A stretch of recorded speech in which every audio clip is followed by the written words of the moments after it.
Julian, please." The words were a ghost on her lips, a fragile protest lost in the space between their bodies.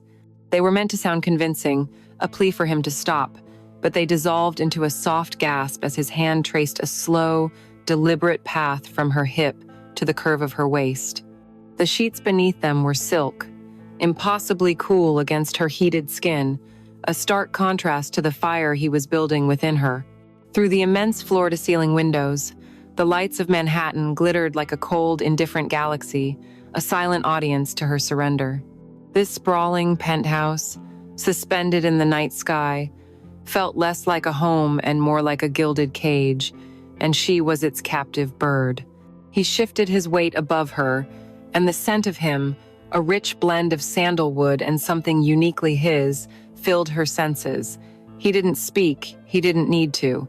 His possession was communicated in the confident, unhurried way his lips found the sensitive skin of her neck, in the way his fingers tangled in her hair, holding her still.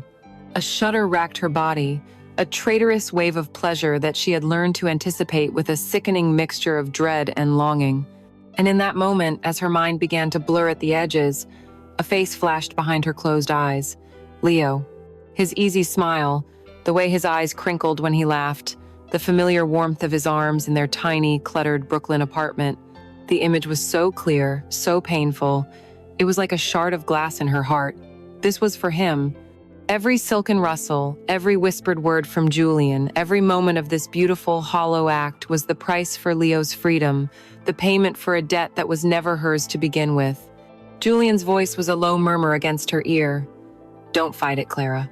It wasn't a command, but a statement of fact, a quiet acknowledgement of the undeniable chemistry that now bound them together. And as her body arched toward his, betraying every vow her heart had ever made, she knew he was right. She had stopped fighting long ago. She was here, in his bed, under his touch, an exquisite object in his collection, purchased and paid for. Only a few months before the silk sheets and the silent, glittering skyline of Manhattan, there was another life, another world that seemed to spin on a completely different axis. This world was contained within the four walls of a fifth-floor walk-up in Brooklyn, a space that was perpetually scented with a mixture of Clara's oil paints and the strong, dark roast coffee Leo brewed at all hours of the day and night. It wasn't a place of quiet luxury, but of vibrant, chaotic life. Sunlight, thick with dancing dust motes, would stream through the large, grimy window in the afternoon, illuminating the geography of their shared existence. Her canvases, in various states of completion, leaned against every available surface, their bold colors and emotional strokes a testament to the passion that lived inside her. His territory was a corner dominated by a large whiteboard, a frantic spiderweb of flowcharts, algorithms, and motivational phrases scrawled in an almost illegible hand.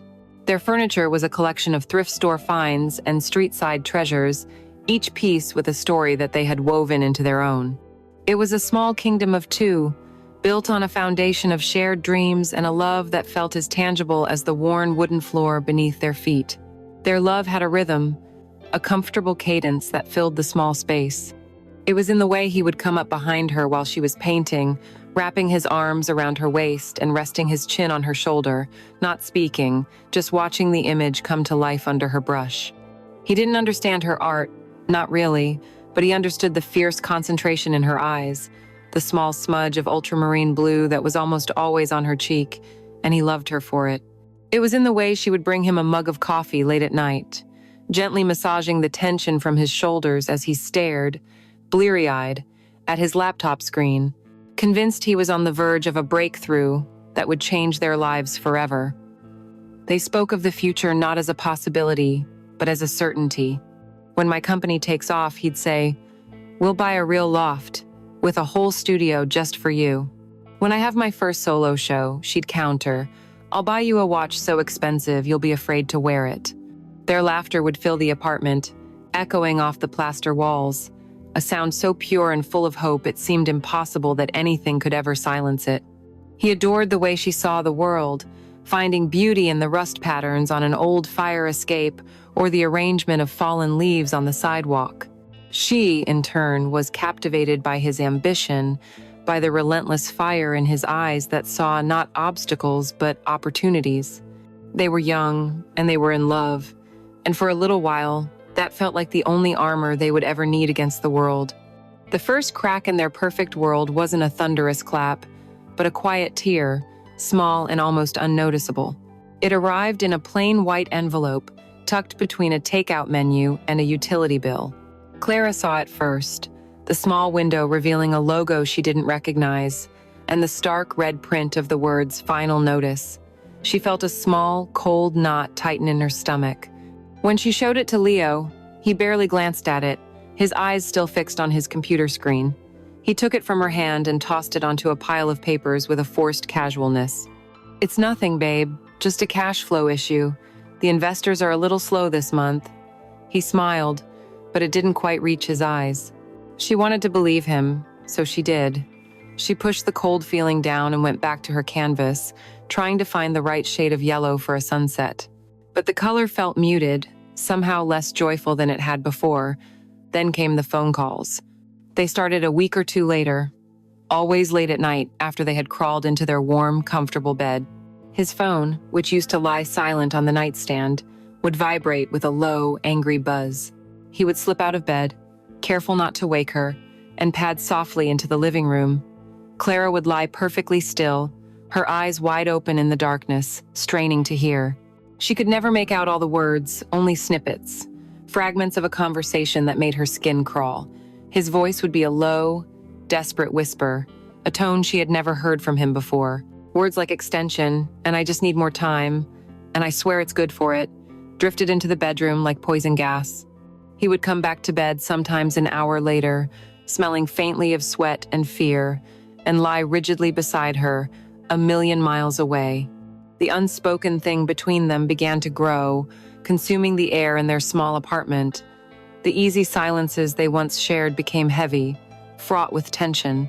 Leo was a ghost in their home, his body present, but his mind constantly elsewhere, his thumb perpetually scrolling through his phone, his jaw tight with a stress he refused to name. The ambitious fire in his eyes was replaced by a haunted, hunted look. He started losing weight, and dark circles formed like bruises under his eyes. His laughter, when it came, was brittle and loud, a poor imitation of the real thing. Clara felt him slipping away from her, and she didn't know how to hold on. Her own work began to suffer. The vibrant canvases were pushed aside, replaced by charcoal sketches of faceless figures and desolate cityscapes. The joy of creation had been replaced by a gnawing anxiety. She would watch him when he didn't know she was looking, a profound sadness welling up inside her. This was the man she loved, the man who was supposed to build an empire, and he looked like he was about to crumble. One night, she woke up around 3 a.m, and he wasn't in bed. She found him in the living room, not on the phone, but just sitting in the dark on their lumpy sofa, his head in his hands. The pale blue light of his phone screen illuminated his face, and for the first time, she saw the full extent of his despair. He wasn't just stressed, he was broken. She knelt in front of him, her heart aching with a fierce, protective love. "Leo," she whispered, "talk to me. Whatever it is, we can fix it together." He looked up at her, and the raw shame in his eyes was like a physical blow. He shook his head, unable to speak. He just pulled her into his arms and held her tightly, his body trembling. And in that desperate, silent embrace, Clara made a decision. She didn't know what the problem was. Not exactly, but she knew it was a monster that was devouring the man she loved and the life they had built. She would do anything, absolutely anything, to slay it for him. She would walk through fire if it meant seeing his real smile again. It was a silent vow, made in the darkness of their crumbling kingdom, a promise that would eventually lead her into a different kind of darkness, one far more complex and consuming than she could ever have imagined. The fragile truce with their anxiety, the one built on Leo's paper-thin reassurances and Clara's desperate will to believe, was not meant to last. The storm didn't just arrive, it crashed down upon them, shattering the windows of their small Brooklyn kingdom and letting in a hurricane of reality. It happened on a Tuesday. Clara remembered the specific, mundane details with a clarity that would haunt her for years. She was cleaning her brushes, the scent of turpentine sharp in the air, when Leo came through the door. It was hours earlier than usual. He didn't slam the door or shout. There was no explosive drama. There was only a profound, terrifying silence as he walked to the center of the living room and stood there, his shoulders slumped inside his usually crisp suit, now rumpled and defeated. His briefcase slipped from his numb fingers and hit the wooden floor with a dull, heavy thud that seemed to punctuate the end of everything. His face was a pale, ashen mask. His eyes, once so full of fire and ambition, were now hollowed-out pits of despair. "It's over," he said, and the two words were utterly devoid of emotion, as if the part of him capable of feeling had already died. He sank onto their lumpy sofa, the one they'd found on the curb and proudly reupholstered together, and he finally, completely, fell apart. The truth came out not in a coherent explanation, but in a torrent of shame-filled, fragmented confessions. The project hadn't just failed, it had been a house of cards from the beginning, built on overly optimistic projections and borrowed money. And the money hadn't come from banks or angel investors who understood risk. It had come from private lenders, men who operated in the shadows of the financial world, men who didn't care about business plans, only about their exorbitant interest rates and their brutal methods of collection. The number he finally choked out was staggering, an amount so colossal it seemed like a joke, a figure from a movie. It was a sum that could swallow their little lives whole, leaving nothing behind. He confessed that the late-night calls were no longer pleas for extensions, but thinly veiled threats. They knew where he worked, where he drank coffee, where he lived, and they knew about her. "They know about you, Clara," he whispered, his face buried in his hands, his voice muffled by shame. "I told them I had nothing, and they laughed. They said everyone has something to lose." That was the moment the floor dropped out from beneath Clara's world. The problem was no longer an abstract number on a piece of paper. It had a face, a voice, and it was watching her. The terror became real and personal 3 days later. They were living in a state of suspended animation, barely speaking, the air thick with fear. The phone rang, a shrill, jarring sound in the tense silence. Leo was in the shower, so Clara answered it, her heart hammering against her ribs. "Hello?" she said, her voice barely a whisper. There was a pause on the other end, and then a man's voice, impossibly calm and smooth, like stones polishing each other at the bottom of a river. "Is Leo available?" The voice held no obvious menace, yet it made the hairs on her arms stand on end. He can't come to the phone right now," she stammered. "That's fine," the voice continued, its placid tone more frightening than any shout. "Just give him a message for us. Tell him we've been admiring his girlfriend's artwork online. She's very talented. It would be a terrible shame if something were to happen to her hands. Tell him we expect to hear from him by Friday." The line went dead. Clara stood frozen, the receiver still pressed to her ear, the man's words echoing in the sudden silence. Her hands. He had threatened her hands, the very tools of her soul, the one part of herself that was truly hers. She felt a wave of nausea and stumbled to the sink, her own hands shaking so violently she could barely turn on the tap. When Leo came out of the bathroom, he found her pale and trembling. When she told him what happened, the last vestiges of his bravado crumbled into dust, replaced by a raw, primal fear that was terrifying to behold. The final message came that night. Tucked under their apartment door was a small, pristine white envelope. There was no note inside, only a photograph, a candid shot, clearly taken with a long-lens camera. It was of her, walking home from the gallery the previous evening, her head tilted back as she laughed at something someone off-camera had said. She looked happy, carefree, oblivious. On the back of the photograph, a single word was written in neat block letters. Beautiful. They were being watched. The sanctity of their home, their life, had been violated. There was nowhere to hide. That night, the invisible wall between them solidified into impenetrable stone. Leo's fear curdled into a toxic brew of self-loathing and impotent rage. He couldn't protect her, and the shame of that failure was eating him alive. He paced the small apartment like a caged animal, his movements jerky and frantic. When Clara tried to approach him, to offer comfort, he flinched away as if her touch burned him. "Don't you get it, Clara?" he finally yelled, his voice cracking. "There's nothing to fix. I ruined us. Just leave me alone." His words were a desperate attempt to push her away, to shield her from the disaster he had created, but to her, they felt like a betrayal. She wasn't fragile. She wanted to fight, to stand with him, but he wouldn't let her in. She proposed desperate, naive solutions, selling her most cherished paintings, asking their families for money, getting a third job, and he would just shake his head, a bitter, hollow laugh escaping his lips. "What's that gonna do, Clara? Pay the interest for one day? You don't understand who these people are." They began to exist in separate, silent orbits of misery. He would leave for hours at a time, wandering the city aimlessly, while she would sit in the apartment that now felt like a trap, staring at a blank canvas, her threatened hands lying limp in her lap. The vibrant colors of their life had been bleached away, leaving only the stark, terrifying monochrome of their new reality. The love and laughter that had once filled every corner of their home were replaced by the suffocating silence of fear and the acrid smell of despair. Lying in bed at night, she would listen to him tossing and turning, muttering in a troubled sleep, and a cold, hard certainty settled in her soul. Love wasn't enough to save them. Hope was a luxury they could no longer afford. This monster was too big, too powerful, and it would not be slain by conventional means. A conventional sacrifice would not suffice. The universe, in its cruel and indifferent way, often presents the most monstrous solutions disguised as miracles. For Clara, the miracle or the monster appeared on a Thursday evening under the soaring ceilings of a glass and steel art gallery in Chelsea.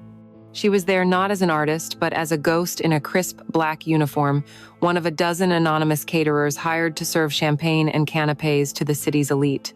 The job, secured through a desperate call to a friend, was a humiliating necessity, a frantic attempt to scrape together a few $100s that felt like trying to empty the ocean with a teaspoon. The air was thick, with the scent of expensive perfume and the low, confident hum of generational wealth. Men in bespoke suits and women dripping with discreet diamonds moved through the cavernous white space, their voices a soft murmur, as they discussed art as an asset class. Clara felt like an alien, a creature from a different, grittier planet. She moved with practiced efficiency, her face set in a polite, neutral mask, her eyes absorbing the paintings on the walls. A Rothko, a de Kooning, with a longing so intense it was a physical ache. They were symbols of a world she had dreamed of entering through the front door with her own work, not through the service entrance with a tray of miniature quiches. He was an island of stillness in the swirling sea of people. She noticed him long before he spoke to her. While others networked and schmoozed, he simply observed. He stood before a massive, chaotic painting by Anselm Kiefer, his hands clasped behind his back, his posture radiating an aura of absolute authority. He was older, perhaps in his early 40s, with dark hair lightly silvered at the temples, and a face that looked as if it had been carved from granite. He wore a flawlessly tailored dark suit that seemed to absorb the light around him. Clara heard his name whispered by two women near the bar, Julian Thorne. The name meant nothing to her, but from their reverent, intimidated tone, it was clear he was a titan. He was the event's primary benefactor, they said, a legendary figure on Wall Street who collected companies as voraciously as he collected art. Then, she felt his eyes on her. It wasn't the casual, dismissive glance she usually received from the guests, nor was it the leering look of an older man appraising the hired help. It was something else entirely. It was a gaze of intense, unnerving focus, an appraisal that was both analytical and possessive. He wasn't just looking at her, he was seeing her, dissecting the fine cracks in her carefully constructed composure, the desperation lurking behind her polite smile. A cold shiver traced its way down her spine. She quickly looked away, her cheeks flushing with heat, and busied herself at the bar, her hands trembling slightly as she refilled a flute with champagne. Later, he approached her. She had found a quiet, momentarily empty corner to catch her breath, her gaze lost in a small, melancholic painting of a solitary figure in a cityscape. "It's a lonely piece, isn't it?" A low voice said beside her. She turned, startled, to find Julian Thorne standing there, his eyes on the painting, not on her. "It speaks of isolation amidst a crowd," he continued, his voice calm and measured. "The feeling of being the only person in a city of 8 million. He finally turned his gaze to her, and his eyes, a startlingly clear shade of gray, seemed to pierce right through her. "You see it too. I watched you looking at it earlier." Clara was thrown off balance. She had expected a clumsy pass, a patronizing comment. Instead, he was engaging her as an equal, a fellow observer of art. Yes, she managed to say, her voice huskier than she intended. I think the artist wanted to capture the idea that the tallest buildings can cast the longest shadows. A flicker of something that might have been approval crossed his face. Aptly put. He took a slow sip of his whiskey. The silence stretched for a moment, charged with an unspoken current. Desperation can be a powerful muse for an artist, he said, his tone shifting almost imperceptibly. It strips away the unnecessary, leaves only the raw, essential truth. But it can also be a cage. His gray eyes locked onto hers again. Your boyfriend, Leo. He is a man who understands desperation. The blood drained from Clara's face. Her heart felt like it had stopped beating. The tray in her hand suddenly felt immensely heavy. How could this man, this stranger, know Leo's name? The room around them seemed to recede, the chatter and the clinking glasses fading into a distant roar. There was only the cold, knowing look in Julian Thorne's eyes. I make it my business to know about potential investments, he said, answering her unspoken question. Your boyfriend's venture was ambitious. It was also reckless. He swam in waters far too deep, with sharks far more dangerous than he understood. He took another deliberate sip of his drink. And now, you are drowning with him. Clara couldn't speak. Fear, cold, and absolute, paralyzed her. This wasn't a chance encounter. He had sought her out. He knew everything. The men he owes money to, Julian continued, his voice dropping to a near whisper, are not businessmen. They are butchers. And they are running out of patience. The threats against you, against your hands, they are not idle. He said the words with such surgical precision, such chilling detachment, that it was more terrifying than any threat she had received. He wasn't threatening her. He was merely stating a fact, a line item on a balance sheet of her life that he had already audited. He reached into the inner pocket of his suit jacket and produced a thick, impossibly elegant business card. He didn't hand it to her. He held it out, forcing her to take it. His name was embossed in stark black letters. Julian Thorne. No title, just the name. It was all that was needed. Your problem is a number, he said, his voice a soft, seductive poison. A large number to you, certainly. To me it is trivial, an inconvenience. I can make that number disappear with a single phone call. Clara finally found her voice, a weak, trembling thing. Why? What would you want? A slow, faint smile touched the corners of his lips. It was not a smile of warmth, but of triumph. Everything in this world has a price, Clara. I am a collector, after all. I appreciate beautiful things, rare things, things with a soul.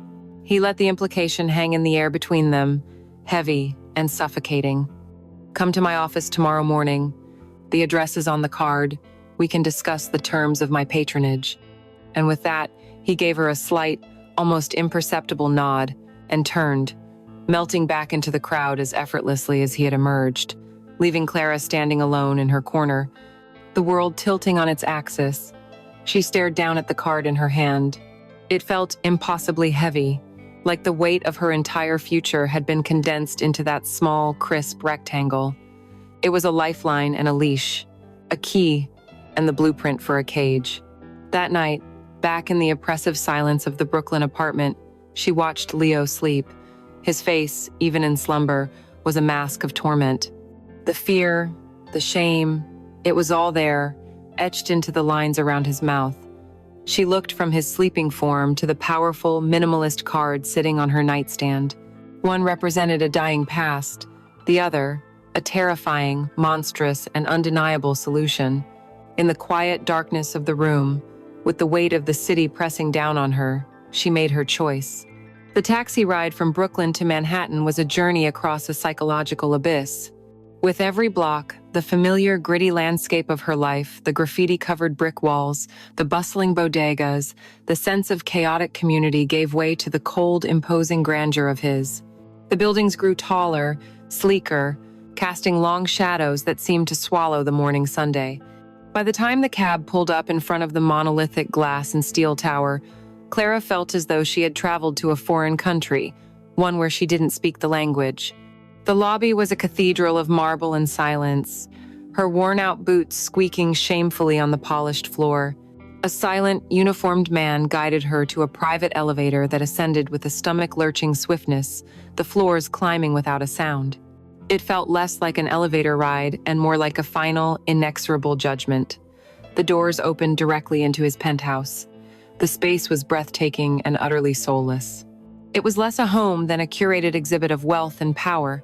The floors were polished concrete, the furniture was minimalist and severe, and the walls were adorned with immense, challenging pieces of modern art that seemed to watch her with cold, abstract eyes. The only warmth came from the panoramic view of Central Park and the city skyline, a view so perfect it looked like a simulation. Julian was standing by the window, a dark silhouette against the bright morning sky. He turned as she entered, his expression unreadable. He wasn't smiling, nor was he frowning. He simply was. "You came," he stated, as if it were the most obvious conclusion in the world. He gestured not to a comfortable sofa, but to a hard, architectural chair positioned opposite a massive mahogany desk. The arrangement felt like an interrogation. She sat, her hands clenched tightly in her lap, her entire body a knot of terrified anticipation. He didn't sit. He remained standing, reinforcing the power imbalance. He didn't waste time with pleasantries. "The arrangement is simple," he began, his voice the same calm, measured tone she remembered from the gallery. "For a period of 6 months, your debt is my concern. It will be erased this afternoon. In return, your time is my asset. When I require your company, you will be available. You will be discreet. You will do as I ask. There will be no emotional entanglements. This is a transaction, nothing more. Do you understand the terms?" Each word was a perfectly polished stone dropped into the silent room. He wasn't asking for her agreement, he was informing her of the reality she had just stepped into. 1,000 frantic protests screamed in her mind, but her throat was tight with unshed tears and fear. She could only manage a single choked word. "Yes." A curt nod was his only acknowledgement. "Good." He then walked away from the desk, toward a different part of the vast, open space, and gestured for her to follow. He led her into the master bedroom. The room was as stark and minimalist as the rest of the penthouse, dominated by a large, low-profile bed and another floor-to-ceiling window. On the perfectly smooth, charcoal gray duvet lay a simple, elegant black box. He pointed to it. "Open it." Her fingers trembled as she lifted the lid. Inside, nestled in tissue paper, was a slip of dark, emerald green silk, a chemise. It was exquisitely made, simple and severe, devoid of any lace or girlish adornment. It was beautiful and terrifying. "Go into the bathroom and change into that," he instructed, his voice flat, emotionless. "Leave your clothes in there." The walk to the ensuite bathroom felt like the longest walk of her life. The bathroom was a cave of black marble and chrome. Locking the door, she leaned against it, her forehead pressed against the cool wood, and took a ragged breath. This was it. The point of no return. Slowly, mechanically, she began to undress. The act of removing her own clothes, the worn jeans that fit her perfectly, the soft gray t-shirt she loved, the simple cotton underwear felt like a ritual of erasure. She was peeling away Clara, the artist, the girlfriend, the person. With each item that fell to the floor, she felt a piece of herself disappearing. She stood naked for a moment in the cold, sterile room, and then picked up the silk garment. It was cool and heavy in her hands, sliding over her skin like water or like a shroud. She looked at her reflection in the vast, brightly lit mirror. The woman staring back was a stranger. Her eyes were wide, with a terror so profound it looked like emptiness. Her body, draped in the jewel-toned silk, looked like an object, a thing prepared for use. She had ceased to be a person and had become a component of the transaction. When she emerged, he was standing by the bed, having removed his jacket and tie. He looked at her, his collector's gaze sweeping over her from head to toe, an unnerving look of quiet appraisal. He didn't say she was beautiful. He said nothing at all. He simply took her hand, his touch cool and firm, and led her to the bed. What followed was an exercise in dissociation. As he laid her down on the cool sheets, Clara's mind detached, floating up to a corner of the ceiling where it watched the scene unfold below with a clinical, horrified detachment. She registered the physical sensations, the weight of his body on hers, the scratch of his evening stubble against her skin, the monotonous, efficient rhythm of his movements, but they felt as if they were happening to someone else, to the stranger in the green silk. There was no passion, no tenderness, not even any anger. It was an act of pure consumption. He was proficient, skilled, and utterly remote, his focus seemingly internal. She stared past his shoulder, fixing her gaze on a crack in the ceiling, on the way the morning light caught a skyscraper in the distance, on anything but the reality of the moment. She clenched her fists at her sides, digging her fingernails into her palms, the small, sharp sting of pain, a desperate, tiny anchor to keep her soul from drifting away entirely. The only sounds were the rustle of the sheets and his controlled, even breathing. There was no pleasure, no connection, only the cold, humiliating reality of being used. When it was over, he withdrew from her with the same dispassionate efficiency. There were no lingering touches, no whispered words. He rose from the bed, slipped on a dark silk robe, and walked to the window, his back to her. A confirmation of the wire transfer will be sent to Leo's lawyer within the hour, he said, his voice as calm as if he had just concluded a board meeting. The debt is paid. You may get dressed and leave when you are ready. The words, so clinical, so final, were the cruelest part of all. It was done. The service had been rendered, the invoice settled. Clara lay there for a long moment after he left the room, the emerald chemise tangled around her legs, feeling the imprint of his weight on the mattress beside her. A single, silent tear finally escaped and traced a hot path down her temple. She got up on unsteady legs and went back to the marble bathroom. She scrubbed her skin raw in the shower, a futile attempt to wash away his touch, his scent. She put her own clothes back on. They felt strange now, the clothes of a girl who no longer existed. As she rode the silent elevator back down to the real world, she felt nothing. Just a vast, hollow emptiness where a part of her soul used to be. The debt was paid, but she was just beginning to understand the true cost. The confirmation arrived, not with a celebratory bang, but with the sterile chime of an incoming email. It was from Leo's lawyer, a curt, formal message stating that the outstanding debt to the private lending firm had been settled in full by a third party. The case was closed. Clara read the words on her phone screen, her hand trembling. It was done. The monster was dead. But she felt no relief, no joy, only the cold, heavy finality of a contract signed in flesh. She showed the phone to Leo. His reaction was primal, a sudden, explosive release of months of compressed fear. A sound, half sob, half shout, tore from his throat. He grabbed her, lifting her off the ground and spinning her around, his face wet with tears, his laughter hysterical. "We're free, Clara! You did it! We're free!" he yelled, his voice echoing in their small apartment. He was a man released from death row, giddy and drunk on his own survival. He peppered her face with desperate, grateful kisses, calling her his savior, his miracle. In the midst of his celebration, she tried to speak, to somehow explain the inexplicable, to give context to the miracle. "Leo, about how this happened," she began, her voice weak. He immediately placed a finger on her lips, his eyes shining with a frantic, willful brightness. "Shh, I don't want to know," he said, his voice dropping to an intense whisper. "I don't need to know the details. All that matters is that it's over. You saved me, you saved us. Whatever you had to do, you did it for us, and that's all I need to know." It wasn't an act of trust, it was an act of deliberate, self-preserving ignorance. He was building a wall around the ugly truth, choosing the comfort of a lie over the burden of a price he didn't have to pay. In that moment, as he held her, weeping with relief, Clara had never felt more utterly alone. He saw a hero. She saw a ghost reflected in his joyful, oblivious eyes. And so, her life split into two irreconcilable realities. There was the Brooklyn reality, a carefully constructed diorama of their old life. She played the part of the loving girlfriend to a rejuvenated Leo, who, freed from his crushing burden, was once again full of plans and boundless optimism. He started drafting new business proposals, his whiteboard once again filling with frantic scribbles. He would talk for hours about their future, a future that now felt to Clara like a landscape in a foreign language. She would nod and smile, the muscles in her face aching from the effort, while inside, a vast, silent emptiness grew. The apartment, once their shared sanctuary, now felt like a stage set. The familiar objects, her easel, his favorite coffee mug, the lumpy sofa seemed like props in a play where she had forgotten her lines. Then there was the Manhattan reality.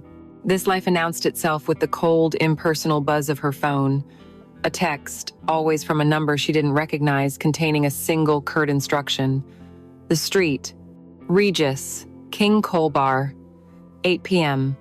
Or, my driver will be downstairs at 7. Wear the blue dress.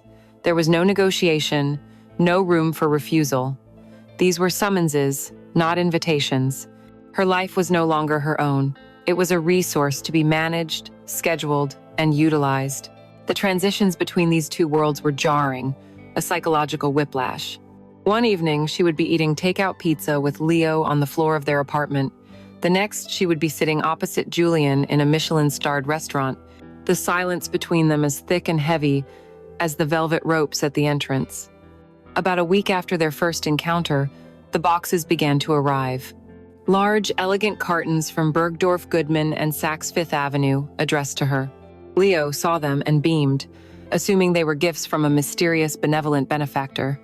"See, the universe is paying us back," he'd said, his innocence a fresh stab of guilt in her heart. But Clara knew they weren't gifts.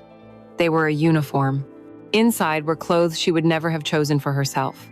Severe but exquisitely tailored sheath dresses, silk blouses in muted, serious colors, cashmere sweaters that felt like a whisper against the skin. They were the clothes of a sophisticated, wealthy woman, a costume for the role she was now required to play. Beneath the clothes were smaller, more intimate boxes. They contained lingerie. Not the soft, comfortable cotton she wore in her real life, but intricate, expensive constructions of lace and silk in dark, bruised colors, deep emerald, bruised plum, midnight blue. They were instruments of allure, armor for a battle she had already lost. The act of wearing these things was part of the ritual. When she was with Leo, she was in her own skin, her worn jeans and soft t-shirts. But when a summons from Julian arrived, she would go into the bathroom and transform. She would put on the silk and lace, the expensive dress, and with them, the persona he had purchased. She would become a different woman, poised, silent, observant, an elegant accessory to his power. The chasm between her and Leo widened with every passing day. The physical intimacy they had once shared, an easy and joyful language between them, became a source of profound anxiety. When Leo, filled with his newfound optimism, would reach for her in bed, her body would instinctively recoil. His touch, once a comfort, now felt like a violation of the contract, a trespassing on property that no longer belonged to her. She would feign exhaustion, invent headaches, her rejections a series of small, sharp cuts that slowly bled their connection dry. He would retreat, hurt and confused, unable to understand why the woman who had saved him now felt a million miles away in his own bed. She felt like a fraud, a contaminated object. Some nights, after returning from Julian's world, she felt she could still smell the expensive, subtle scent of his cologne on her skin. A phantom scent no amount of scrubbing in the shower could erase. She was haunted by memories of his touch, not because it was brutal, but because it was possessive and precise, the touch of a man who knew he owned what he was touching. This ghostly sensory data superimposed itself onto her life with Leo, making every moment of genuine affection feel like a lie. She would sit across the dinner table from him, listening to him talk about his dreams, and her mind would drift. She would see the cold gleam of the Manhattan skyline from Julian's window. She would feel the unnerving weight of his silence. She would hear the echo of his low, calm voice laying out the terms of her servitude. The secret was a constant, leaden weight in her gut. It poisoned everything, turning moments that should have been happy into sources of acute guilt. One evening, she stood in their small, steamy bathroom after a shower, the towel wrapped around her. A text had arrived an hour earlier. My apartment, 8 p.m. Leo was in the living room, humming as he worked on his laptop, blissfully unaware. She opened a drawer. On one side lay her familiar, comfortable cotton underwear. On the other side, neatly folded, was a new set of black lace lingerie that had arrived that morning. For a long moment, she just stared at them. Two starkly different paths, two irreconcilable identities. The choice was a silent, profound betrayal.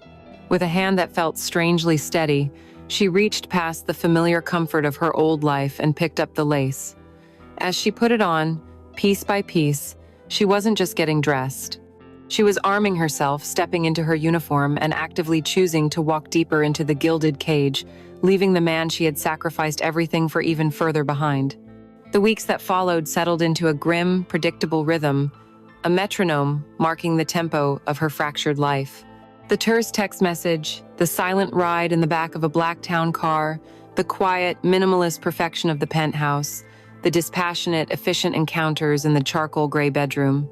Each visit was a repetition of the first, a transaction performed with a numbing lack of emotion on his part and a silent, dissociative compliance on hers. She had learned to retreat deep inside herself, to a small, quiet room in her mind where she could wait out the storm of his physical possession. She would return to her Brooklyn apartment in the early hours of the morning, feeling like a ghost, and slip into bed beside a sleeping Leo, the chasm between them growing wider and deeper with every secret journey she took across the bridge. She arrived at the penthouse on a Tuesday night in late autumn, the city rain-swept and gleaming below. She wore the uniform he had provided, a simple, severe dress of navy silk, and the mask of polite indifference she had perfected. She was prepared for the usual sequence, her mind already beginning its familiar retreat. But tonight, the pattern was broken. He wasn't in the bedroom. He was in the vast living area, standing before the great wall of windows, a glass of deep red wine in his hand. Soft, melancholic cello music played from a hidden sound system, the notes filling the silent space. A second glass was waiting for her on the marble coffee table. "Sit down, Clara," he said, his voice calm, his back still to her. It was a command, as always, but it was a different one than she was expecting. Wary, she did as she was told, perching on the edge of the severe leather sofa. He turned and handed her the glass, his fingers brushing hers for a fraction of a second longer than necessary. The small spark of contact was unexpected, and she instinctively pulled her hand away. He didn't comment on it, simply took a seat in the armchair opposite her, creating a space between them that felt more like a conversation than a prelude. "You haven't been painting," he said. It wasn't a question. The statement, so simple and observant, struck her with the force of a physical blow. Leo, in his whirlwind of renewed ambition, hadn't noticed that her easel had been gathering dust for weeks. He saw her, but he no longer saw her. Yet this man, this stranger who had bought her time, had noticed. "I haven't had the inspiration," she replied, her voice tight, defensive. "Inspiration is a myth for amateurs," he countered smoothly, taking a sip of his wine. "A professional works regardless of mood. What is it you are afraid of? That if you paint now, the canvas will tell a truth you are not ready to face?" His perception was unnerving. He was looking at her with that same intense, analytical gaze from the gallery, a gaze that stripped away her defenses. She said nothing, staring into the dark red depths of her glass. "I acquired a small piece by Egon Schiele last week," he continued, changing the subject, yet not. His early work, full of jagged, desperate lines. He wasn't afraid to draw the ugliness, the torment. He understood that true beauty is rarely found in simple, pleasant things. It's found in complexity, in the fault lines, in the struggle. He spoke about the art with a quiet, genuine passion that she found herself, against her will, drawn to. He wasn't just a collector of assets. He understood the soul of the work. He saw the artist's intent. He saw the pain. For the first time in a long time, she was having a conversation with someone who spoke her native language. Hesitantly, she began to talk, her words rusty at first. She spoke of her own work, of the ideas she had been unable to touch, of her fear that the wellspring of her creativity had run dry, and he listened. He didn't interrupt, didn't offer platitudes. He simply listened, his gray eyes fixed on her, making her feel as though her words, her thoughts, her very soul were the most important things in the world at that moment. When they finally moved to the bedroom an hour later, the air between them had fundamentally changed.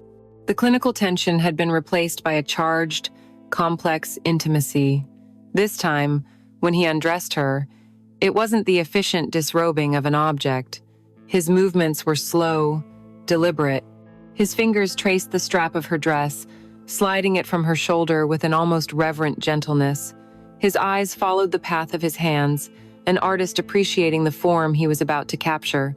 He laid her down on the bed, and for a long moment, he just looked at her, his gaze mapping the lines of her body in the soft, ambient light from the city below. When he touched her, it was different. His hands, which had always been instruments of pure possession, were now tools of exploration. He didn't take, he discovered. His fingers traced the elegant curve of her collarbone, the delicate shape of her ear, the line of her jaw. It was a touch that was appreciative, almost tender, and it sent a confusing tremor through her. Her mind screamed resistance, a frantic chorus of guilt and betrayal. This was the man who had bought her, her captor, but her body, starved for a touch that wasn't born of oblivious affection or cold transaction, began to betray her. It softened, it yielded, it arched toward his exploration.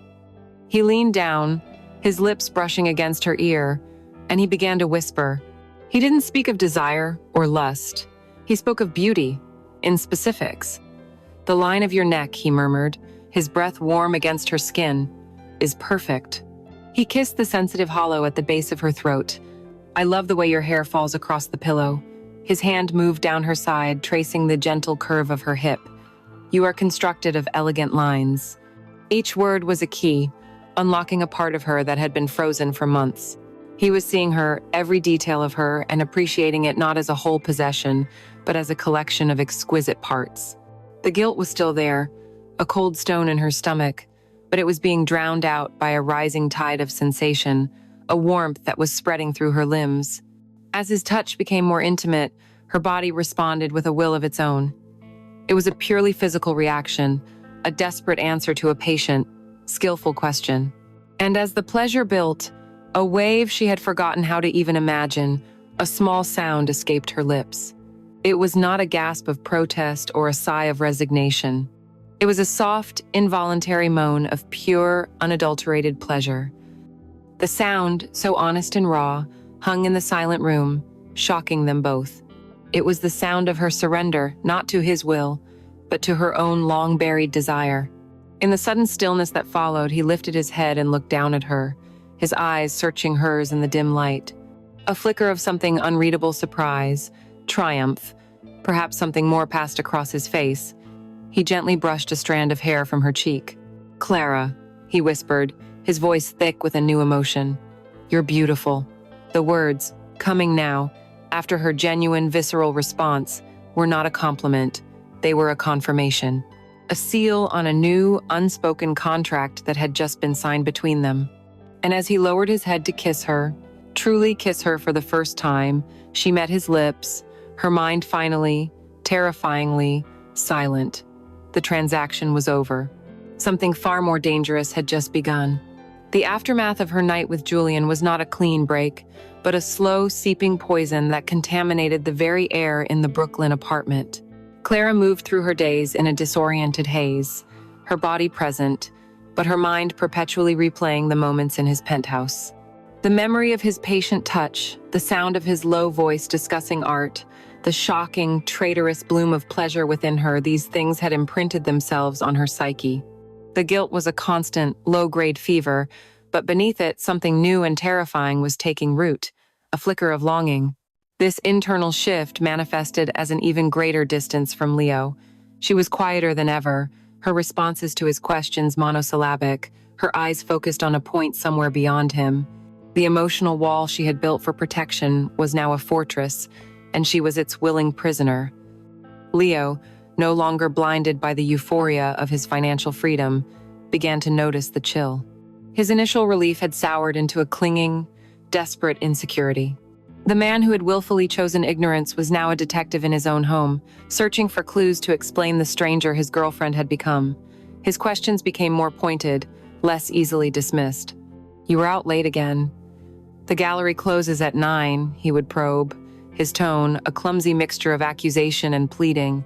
He would pick up one of the cashmere sweaters Julian had sent her, rubbing the impossibly soft material between his fingers. This must have cost a fortune. "Who is this benefactor you keep talking about?" He started checking her phone when he thought she wasn't looking, a violation of trust that, only months before, would have been unthinkable. Their apartment, once a haven of chaotic warmth, became a cold, tense battlefield of unspoken suspicions and evaded questions. The silence at their dinner table was a palpable thing, heavy with resentment and things left unsaid. The breaking point arrived on a Sunday, a day they had once reserved for themselves, for lazy mornings in bed and wandering through flea markets. He had tried to initiate a moment of intimacy, not with passion, but with a sad, desperate need for reassurance. He reached for her, his touch pleading, and she went rigid, her body recoiling with an involuntary flinch so sharp and so total it was like a slap in the face. It was the final rejection he could bear. The hurt in his eyes instantly hardened into a brittle anger. "That's it," he said, his voice dangerously quiet as he pulled away from her, getting out of the bed and pacing the small room. "I can't do this anymore, Clara. I can't live with this ghost you've become." She sat up, clutching the sheets to her chest. "Leo, don't. I'm just tired." "Tired?"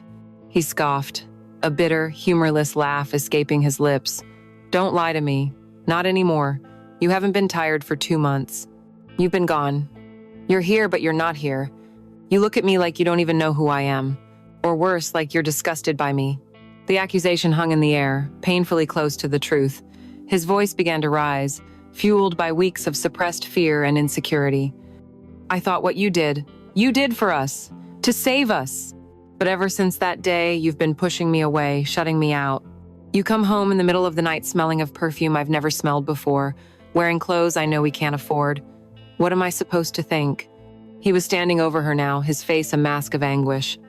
"There's someone else, isn't there? That's what this island. That's the price you paid." Clara's heart hammered against her ribs. This was it, the precipice. "No, Leo, it's not like that," she pleaded, but her voice lacked conviction. The lie was too heavy to carry anymore. "Then what is it like?" he screamed, his voice cracking. "Talk to me. For God's sake, just tell me the truth." "I would rather be destroyed by the truth than live with this perfect, beautiful lie you've built around us." He was begging for it, for the blade that would sever them completely. And in that moment, she almost gave it to him. The whole sordid story rose in her throat. Julian's name, the penthouse, the cold transaction that had morphed into something confusingly warm. She opened her mouth to confess, to share the crushing weight of her secret, to finally let it all come crashing down. But she stopped. A sudden, terrifying clarity washed over her. Telling him the truth wouldn't bring them closer. It wouldn't heal them. What was there to say? "Yes, I sold my body to save you, but now I find myself drawn to the man who bought me." The truth was no longer a path to absolution. It was a confirmation of her betrayal, not just of the body, but of the heart. The realization that she didn't want to be saved by Leo anymore, that a part of her preferred the quiet, intense world of Julian, was the most profound treason of all. And her silence in that charged and desperate moment was the only answer he needed. He stared at her, his chest heaving, and as the seconds ticked by, the frantic anger in his eyes slowly died, replaced by a look of cold, hollow understanding. He had seen the truth in her inability to speak it. He didn't need the words. He slumped, all the fight draining out of him, leaving behind a defeated, broken man. He didn't yell anymore. He just shook his head slowly, a single tear tracing a path down his cheek. "I knew it," he whispered, the words barely audible. The fight ended not with a bang, but with the deafening silence of a shared world shattering into a million pieces. They didn't speak for the rest of the day. They became two ghosts haunting the same small space, moving around each other with a careful, painful precision, the air thick with the wreckage of their love. That night, as she lay in bed, the width of the mattress between them feeling like a frozen continent, Clara found herself thinking, not of Leo's pain, but of Julian. She compared the chaotic, messy anguish of Leo's love, his frantic accusations, his clinging insecurity, his desperate neediness to the calm, controlled intensity of Julian's world. Leo's love had become a storm that threatened to drown her. Julian's presence, once a cold and terrifying prison, now appeared in her memory as a strange and ordered sanctuary. In his world, she was not required to perform happiness. She was only required to be.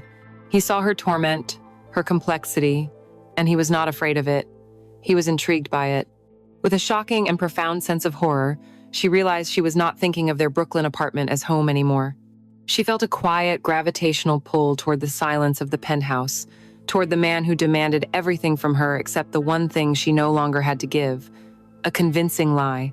The silence in the Brooklyn apartment became a living entity, a third resident that sat between them at the table and lay between them in bed. It was a thick, suffocating silence, woven from threads of resentment, betrayal, and the unbearable agony of unspoken truths. Leo had retreated into a state of quiet, wounded hostility. He no longer accused, no longer pleaded. He simply existed in the same space. His presence, a constant, painful reminder of the love that was now curdling into something toxic. For 2 days, Clara existed within this mausoleum of a relationship, the air so heavy with unspoken words that she felt she could barely breathe.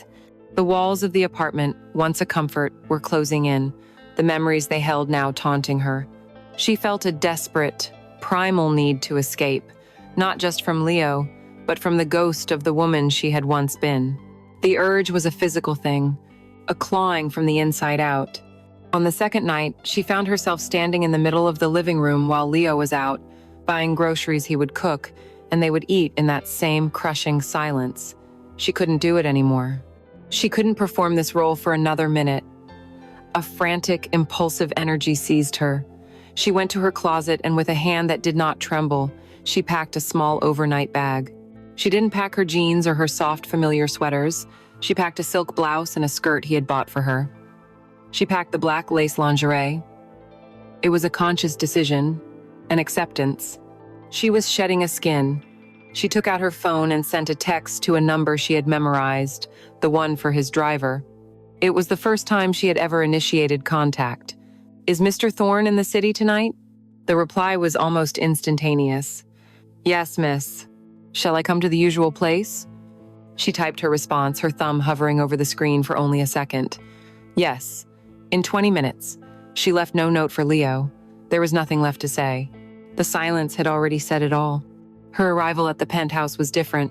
She wasn't a reluctant offering being delivered. She was a refugee seeking sanctuary. The doorman recognized her now, nodding with a discreet professionalism that no longer felt intimidating, but merely part of the landscape. When the private elevator opened into his apartment, he was there, not waiting by the door, but sitting in his armchair by the window, a book open in his lap, the soft light of a reading lamp pooling around him. He looked up as she entered, and for the first time, she saw a flicker of genuine surprise in his cool gray eyes. He had not summoned her. She had come of her own accord. He closed his book, marking his page, and simply watched her, his face a mask of calm neutrality. He didn't ask what was wrong. He didn't ask about Leo. He didn't have to. The desperate, shattered look in her eyes, the small bag she clutched in her hand, it was a confession more eloquent than any words. He understood that a final, irreparable line had been crossed in her other life. He rose slowly from his chair, a silent invitation, a quiet acknowledgement that she had made a choice, and this was the consequence. She walked towards him, her boots making no sound on the expensive rug. The vast, silent room, once so terrifying, now felt like a refuge, a quiet harbor after the emotional hurricane of her life in Brooklyn. She stopped just before him, the space between them charged with a new, volatile energy. The power dynamic had shifted. She was not here because he had paid for her. She was here because she wanted to be. Slowly, deliberately, she let the bag drop from her hand to the floor. She raised her hands, not in surrender, but in a gesture of intent, and began to unbutton the simple coat she wore. His eyes never left her face. The coat slid from her shoulders and pooled at her feet. Underneath, she wore one of the severe, elegant dresses he had chosen for her. Her fingers went to the zipper at the back, and without breaking his gaze, she pulled it down. The dress whispered to the floor, joining the coat, leaving her standing before him in nothing but the exquisite, dark armor of the black lace lingerie. It was the uniform of her role, but this was not an act of submission. It was a declaration. She was showing him the person she had become, the creature he had helped create, and she was offering it to him without reservation. He moved then. He stepped into the small space between them and raised a hand, not to touch her body, but to cup her jaw, his thumb gently stroking her cheek. It was a gesture of unexpected tenderness, an acknowledgement of her brokenness. "Clara," he said, his voice a low murmur, and the sound of her own name on his lips was both an absolution and a final condemnation. She closed her eyes and leaned into his touch, a silent, final surrender. And then she kissed him, a desperate, hungry kiss that was not gentle or tender, but a raw cry of need. It was a kiss that sought to obliterate everything, Leo, the debt, the guilt, the memory of the girl who used to live in Brooklyn. He met her hunger with his own, his arms wrapping around her, lifting her as if she weighed nothing and carrying her to the bedroom. This time, there was no dissociation, no mental retreat. She was terrifyingly, thrillingly present in her own body. This was not a transaction, it was a conflagration. It was a desperate, passionate collision of two complex, wounded people. Her hands, which had once laid limp at her sides or clenched into fists, were now alive, exploring the hard planes of his back, her fingers tangling in his hair, pulling him closer. The sounds in the room were not of protest or resignation, but of pure, unrestrained desire. Her own voice, a breathy, urgent thing, whispering his name in the darkness like a prayer. Julian. It was not a plea. It was an anchor. At one point, as he moved within her, his touch both precise and overwhelmingly passionate, a wave of pleasure so intense it bordered on pain washed over her, and she cried out, arching against him. "Ah, yes. Right there." The words were a confirmation not just for him, but for herself. It was the sound of her own body, finally telling a truth her mind had been fighting for weeks. In that moment, Leo's face, which had haunted her for so long, finally, mercifully, vanished. There was only the darkness, the feel of Julian's skin against hers, and the all-consuming, world-ending sensation of pure physical release. Later, as she lay entangled in the sheets beside him, his arm draped possessively over her waist, his breathing deep, and even in sleep, a profound and terrifying peace settled over her. The silence in this room wasn't suffocating, it was restful. She had fled the wreckage of her old life and had run directly into the heart of her gilded cage, and the most horrifying realization of all was that, for the first time, it felt like home. She had made her choice. The surrender was complete. She returned to the Brooklyn apartment as the morning sun was casting long, apologetic shadows across the borough. The sky was a pale, washed-out gray, a perfect mirror of the hollowed-out feeling in her soul. She had left the penthouse while Julian was still asleep, slipping out like a thief, though she wasn't sure what she had stolen or what she had left behind. She walked up the 5 flights of stairs to her apartment, her legs heavy, her mind a numb buzz of exhaustion, pleasure, and a guilt so profound it felt like a physical weight on her shoulders. She expected to find the apartment empty, to find Leo gone for the day, leaving the silence to fester for a few more hours. But he was there. He was sitting in the single armchair they owned, the one by the window, perfectly still, his back to the door. He hadn't slept. The air in the room was thick and stagnant, charged with the energy of a long, sleepless night of torment. He didn't turn as she quietly closed the door behind her. He knew she was there. "I called the gallery," he said, his voice flat and devoid of all emotion. It was a dead voice. "They said, you weren't scheduled to work last night. I called your friends. No one had seen you. I even called the hospitals." He finally swiveled in the chair to face her, and his eyes were bloodshot, his face pale and drawn. But beneath the exhaustion was a new, terrifying clarity. The confusion and hurt were gone, replaced by a cold, hard certainty.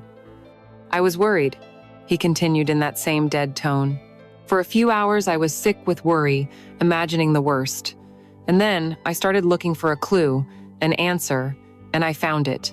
He lifted his hand. Resting in his palm was a small velvet box from a jeweler so expensive, its name was a byword for old money.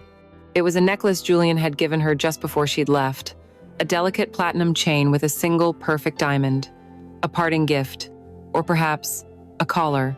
Clara's blood ran cold.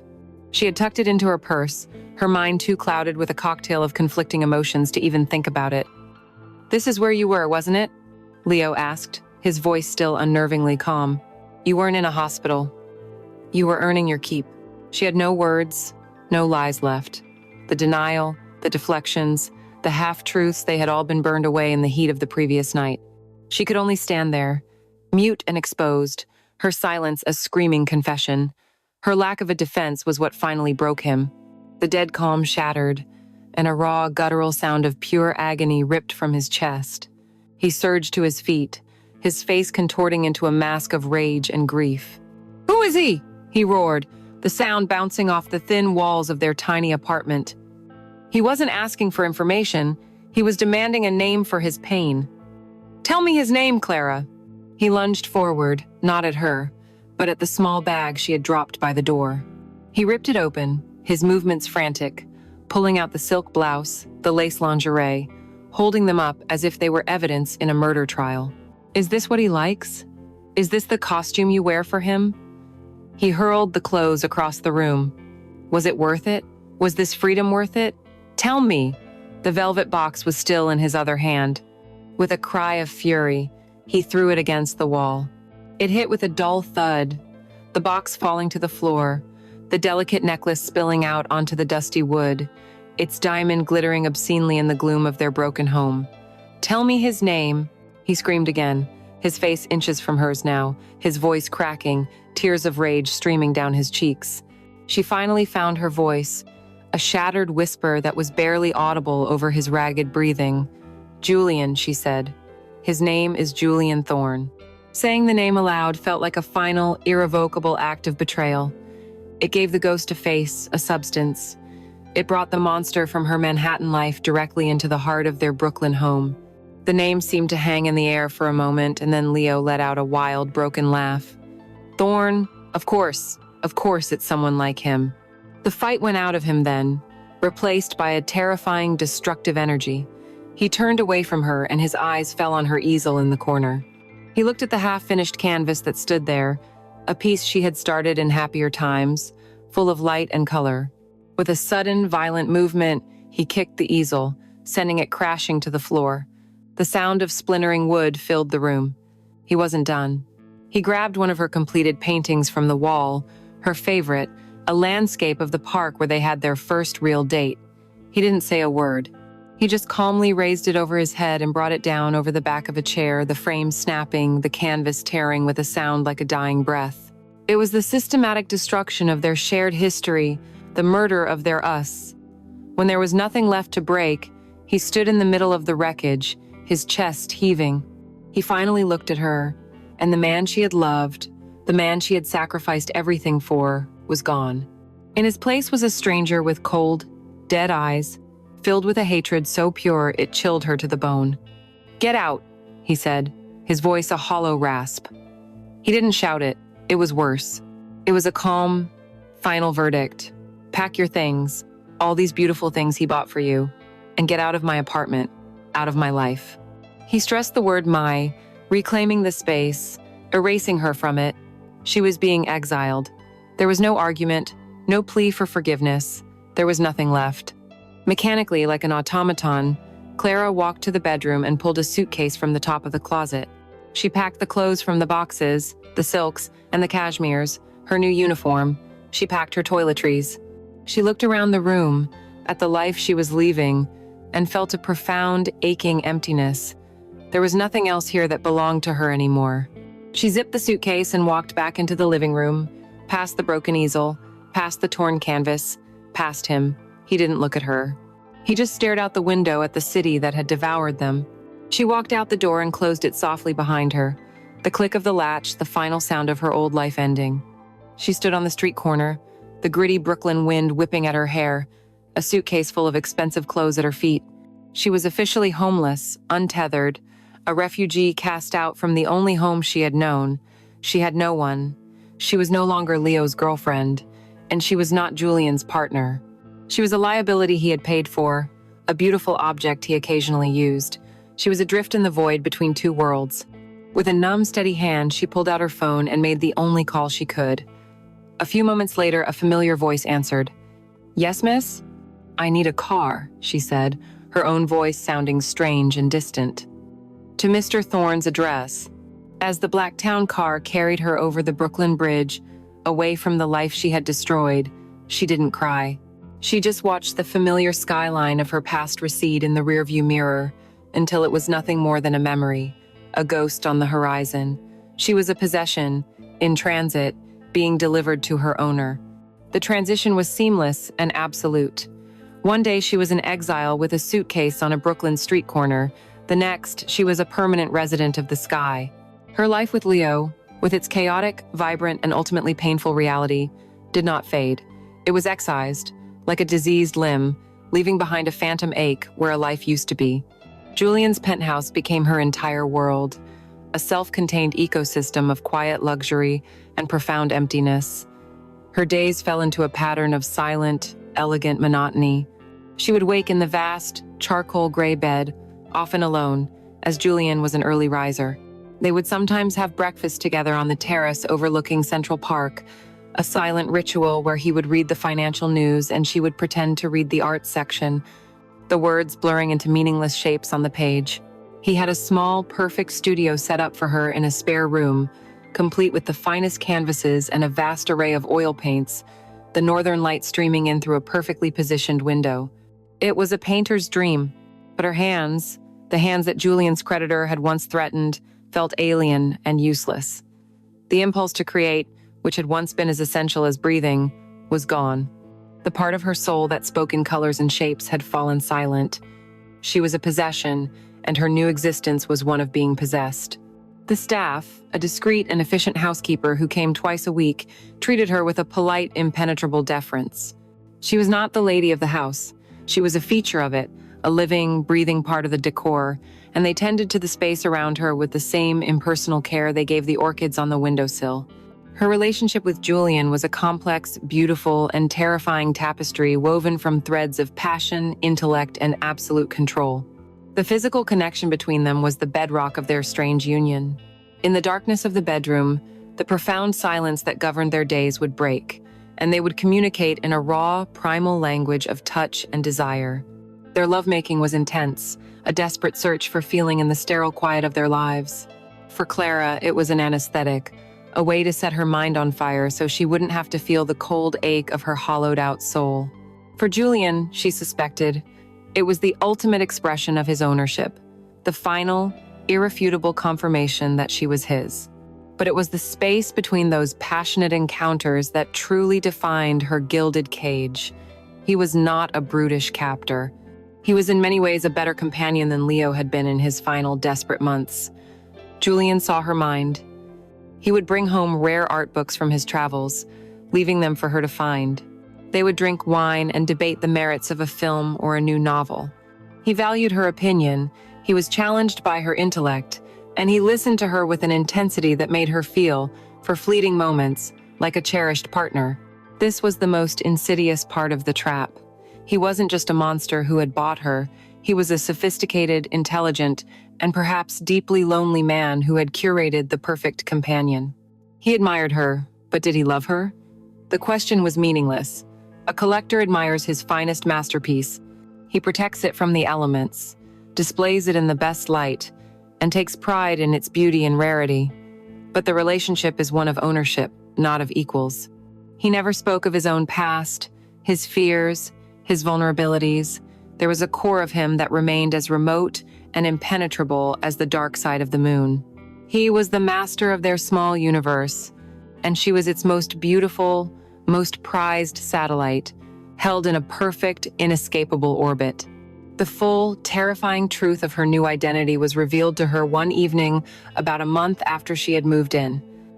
Julian was hosting a major fundraising gala, and for the first time, he was taking her with him. He was not introducing her as his girlfriend or his partner. He was simply bringing her. She would be an extension of his presence, a testament to his taste. That afternoon, a box arrived from a designer whose name was only ever whispered on television. Inside was a gown of deep sapphire blue silk that seemed to flow like liquid. It was a piece of art in its own right, simple, elegant, and astronomically expensive. Later, as she was getting ready, he came into the bedroom and laid another velvet box on the dressing table. Inside was not one simple necklace, but a river of diamonds, a cascading waterfall of light that was so brilliant it hurt to look at. A matching pair of earrings lay beside it. "Wear these tonight," he said, his voice casual, as if he were asking her to pass the salt. As she stood before the full-length mirror in the marble bathroom, the transformation was complete. The woman in the reflection was a breathtaking stranger. The dress clung to her body, the silk, a cool caress against her skin. The diamonds glittered at her throat and ears, their cold fire a stark contrast to the warmth of her pulse beneath. Her hair had been styled by a professional he had sent to the apartment. Her makeup was flawless. She was an image of perfect, unattainable elegance. But as she looked closer, past the silk and the diamonds, she looked into the woman's eyes, and she saw nothing. The fire, the passion, the chaotic, messy life that had once burned there was gone. The eyes were beautiful, but they were vacant, like the painted eyes of a doll. The artist from Brooklyn, the girl who loved the smell of turpentine and the feel of charcoal under her fingernails, was dead. This creature in the mirror was her replacement, a beautiful, hollow effigy, a sob, dry and silent, caught in her throat. She didn't recognize herself. She had no past, and a future that belonged entirely to the man in the other room. She was an object. Julian entered the room then, dressed in a perfectly tailored tuxedo. He stopped and looked at her, not with the loving gaze of a partner, but with the deep, satisfied appreciation of a collector seeing his most prized acquisition perfectly displayed for the first time. "Perfect," he breathed, the word a soft confirmation. He walked up behind her, his reflection joining hers in the mirror. He reached out and adjusted the necklace slightly, his fingers cool and proprietary against her skin. It was the final touch of a master arranging his work. He held out his arm. "It's time to go." She placed her hand on his arm, the fabric of his suit impossibly fine beneath her fingers. As they walked out of the bedroom, towards the silent elevator that would take them down to the waiting world, a single, quiet thought echoed in the vast emptiness of her mind. Does a masterpiece in a museum ever get lonely? It is admired, protected, priceless, and safe from the ravages of the world. But it is a prisoner of its own perfection, its story told only by the small brass plaque on the wall beside it. She was safe. She was admired. She was priceless. And she had never been more alone in her life. The gilded cage was locked, and she was its perfect, silent, and beautiful centerpiece. The nights were the most silent. Julian was in London for the week, negotiating a deal that would shift markets and alter the fortunes of men she would never meet. During his absences, the penthouse, which already hummed with a deep and profound quiet, seemed to fall utterly still, suspended in the blackness between the earth and the stars. The silence was a physical presence, a weighted blanket that was either a comfort or a suffocation, depending on the hour. Tonight, Clara stood before the vast wall of glass that served as the apartment's western face, a glass of deep, blood-red wine cradled in her hand. Below her, New York City was a breathtaking, impossible jewel. It was a river of light, a complex circuit board of human ambition, the millions of individual lives, struggles, and heartbreaks all rendered into a single, silent, beautiful pattern. From up here, the city's frantic energy was invisible, its noise was muted, its chaos was transformed into a serene and ordered beauty. This was how Julian saw the world, she knew. Not as a messy collection of human lives, but as a system to be understood, navigated, and ultimately mastered. And this was her world now, a life lived at a serene, untouchable remove from the grit and noise of the street. She no longer had to worry about rent or bills or the threatening voices of angry men. She was free from all of it. She lifted a hand to her throat, her fingers tracing the familiar, cool geometry of the diamond necklace she now wore almost constantly. It was a beautiful thing, a delicate web of platinum and light. It was a gift. It was a collar. It was the closing bracket on the transaction that had defined her life. The cold of the diamonds was a constant, faint reminder against the warmth of her skin. The woman who had worn this necklace for the first time had been a terrified, broken girl, standing in the wreckage of her life. Who was the woman who wore it now? She had every material comfort she could ever imagine. Her closets were filled with clothes so beautiful they felt like costumes. She ate food prepared by the finest chefs. She traveled on private jets to cities she had only ever dreamed of seeing. She was safe. She was protected. She was utterly, completely, and finally free from the burdens that had once threatened to crush her. But the word freedom felt like a lie, a hollow sound in the silent apartment. Was this freedom, or was it merely the absence of struggle? A life without struggle, she was discovering, was also a life without texture, without the friction that creates the spark of art, of passion, of selfhood. She glanced towards the room that Julian had turned into her studio. It was perfect. The easel stood waiting, the canvases were primed, the tubes of paint were arranged in a perfect chromatic scale. He had given her the perfect space to create, but he had, in the process of saving her, taken the one thing she needed to be an artist: her chaos, her pain, her messy, desperate heart. She had nothing left to say on canvas. The woman who painted was the girl from Brooklyn, and that girl was gone. Her thoughts drifted to Leo. The memory of him no longer brought a sharp, stabbing pain. It was a dull, distant ache, the phantom limb of a life that had been amputated. She wondered where he was, if his new venture had succeeded, if he had found a simple, uncomplicated love. She hoped so. In a strange way, she had given him the ultimate gift. By allowing herself to become the villain in their story, she had erased herself from his ledger completely, leaving him with a clean slate, free to rebuild a life that had no trace of her or the disaster they had weathered together. And what of Julian? Did she love him? The question was a complex knot she could no longer untangle. She was bound to him not by a contract or by debt, but by a powerful gravitational pull of dependency and a strange, dark intimacy. She respected his formidable mind. She was, she had to admit, addicted to the intense, obliterating passion they found in each other's arms. But was it love? Love, she thought, required two whole, separate souls choosing to meet. She was no longer whole. She was a carefully curated piece of his world, the most prized item in his collection. He protected her, he admired her, he even seemed to understand her in a way no one else ever had. But a man does not love his painting. He loves possessing it. He loves the beauty it adds to his life, the statement it makes about his taste and power. He will do anything to preserve it, but he will never see it as his equal. She looked down at her reflection, a faint, ghostly image superimposed over the glittering city. A beautiful woman in a silk robe, adorned with diamonds, holding a glass of wine in the most expensive apartment imaginable. A portrait of success, a portrait of a possession. The image was perfect, and it was a lie. She had paid Leo's debt, but in doing so, she had incurred a new one, a debt to her own soul, and its terms were absolute and eternal. She had exchanged a prison of desperation for this beautiful, gilded cage. Had she made the right choice? The question itself felt naive. Perhaps there had never been a right choice, only a series of doors, each one leading to a different kind of cage. She had escaped a sinking ship in a storm and had washed ashore on this beautiful, solitary island. It was a paradise, and it was a prison. It was a rescue, and it was a different, slower, more luxurious kind of drowning. The greatest debts, she thought, as she turned from the window, and the silent, glittering city are not paid with money. They are paid with pieces of yourself, a currency of the soul that, once spent, can never be earned back, and she had paid in full.